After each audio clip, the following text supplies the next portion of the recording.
ಅದು RSS ಅವರು ಅಂತ ಹೇಳಿ ಸಿದ್ದರಾಮಯ್ಯ ಅವರು ಭಾಷಣ ಮಾಡ್ತಾ ಹೇಳಿದ್ದಾರೆ. ಅದೇನು ಡೌಟ್ ಇದೆ ಅದರಲ್ಲಿ?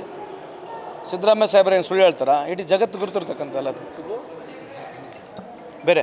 DK ಶಿವಕುಮಾರ್ ಅವರು ಒಂದು ಬಿಜೆಪಿ ಕಾಲಿಟ್ಟಿದ್ದಾರೆ ಅನ್ನುವಂಥದ್ದು ಆರೋಪ ಚರ್ಚೆ ಒಟ್ಟಾಕಿದ್ದಾರೆ ಯತ್ನಾಳವರು. ನಮಸ್ತೆ ಸದಾವಸ್ತನ ಸದನದಲ್ಲಿ ಆಡಿದ್ರು, ಆದರೆ ಸೋನಿಯಾ ಗಾಂಧಿ ಬಗ್ಗೆ ಒಂದು ಹಾಡು ಕಟ್ಟಾಡಬೇಕಾಗಿತ್ತು ಅನ್ನೋದು ವ್ಯಂಗ್ಯ ಮಾಡ್ತಾರೆ. ನೀವು ಅವ್ರನ್ನೇ ಕೇಳಿ, ಅವರು ನಾವು ಹೆಂಗೆ ಹೇಳಕ್ಕೆ ಬರುತ್ತೆ? ಯತ್ನಾಳ್ ಶಾಸಕರಷ್ಟೇ ಅವರೊಂದು ಆಂತರಿಕ ವರದಿ ಮಾಡಿಸಿರುತ್ತೆ. 12 ಶಾಸಕರು ಇರೋ ಕಾರಣಕ್ಕೆ ಅವ್ರನ್ನ ಕರೆದಿರಲಿಲ್ಲ ಅಂತ ಹೈಕಮಾಂಡ್ ಬಿಜೆಪಿ. ನಮಗೆ ಮಾಹಿತಿ ಇಲ್ಲ ಸರ್ ಇದ್ರ ಬಗ್ಗೆ. ಬಿಜೆಪಿ ಮತ್ತು JDS ಎರಡು ಕೂಡ ಧರ್ಮಸ್ಥಳ ಚಲೋ ಮಾಡ್ತಾರೆ. ಇಂದು JDS ಕೂಡ ಅಲ್ಲ, ಅದು ಹೇಳ್ತಿರೋದು BJP ಅವರಿಗೆ ಮೊದಲು ಕೇಳಿ SITನ ಯಾಕೆ ವೆಲ್ಕಮ್ ಮಾಡಿದ್ರು ಅವರು? What is the reason they welcomed SIT?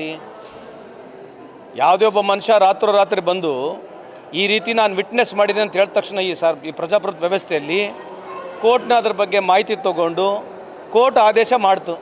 ಸನ್ಮಾನ್ಯ ಮುಖ್ಯಮಂತ್ರಿಯವರು ಕೋರ್ಟ್ ಆದೇಶ ನಂತರ ನಾವು SIT ಕಾನ್ಸ್ಟಿಟ್ಯೂಟ್ ಮಾಡಿದ್ವಿ. SIT ಕಾನ್ಸ್ಟಿಟ್ಯೂಟ್ ಮಾಡಿದಾಗ ಇವರೇ ಭಾಳ ದೊಡ್ಡದಾಗಿ ನಾವು ವೆಲ್ಕಮ್ ಮಾಡ್ತೀವಿ ಅಂತ ಹೇಳಿದ್ರು. SIT ಪ್ರಾರಂಭ ಆದಮೇಲೆ ಇವಾಗ ಇನ್ವೆಸ್ಟಿಗೇಷನ್ ಪ್ರಾರಂಭ ಆಯಿತು.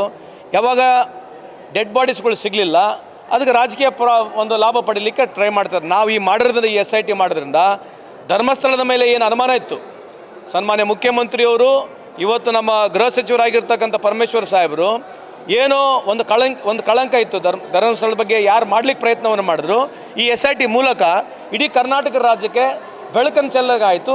ಸೊ ಏನು ಕಳಂಕ ಹಾಕ್ಸ್ಲಿಕ್ಕೆ ಯಾರು ಪ್ರಯತ್ನ ಮಾಡಿದ್ರು, ಇವತ್ತು ಈ ಒಂದು SIT ಕಾನ್ಸ್ಟಿಟ್ಯೂಟ್ ಆದ ನಂತರ ಇಡೀ ಕರ್ನಾಟಕ ಜನಕ್ಕೆ ಅನುಕೂಲ ಆಗೋಂಥದ್ದು ಕೆಲಸನೇ ಆಗಿದೆ. ಅದು ಸುಮ್ಮನೆ ಅದಕ್ಕೆ ರಾಜಕೀಯವಾಗಿ ಅವರು ಹೋಗಿ ಮನೆಗೆ ಹೋಗಿ ಕೇಳ್ತಕ್ಕಂಥ ಏನು ಉದ್ದೇಶ ಏನಿದೆ?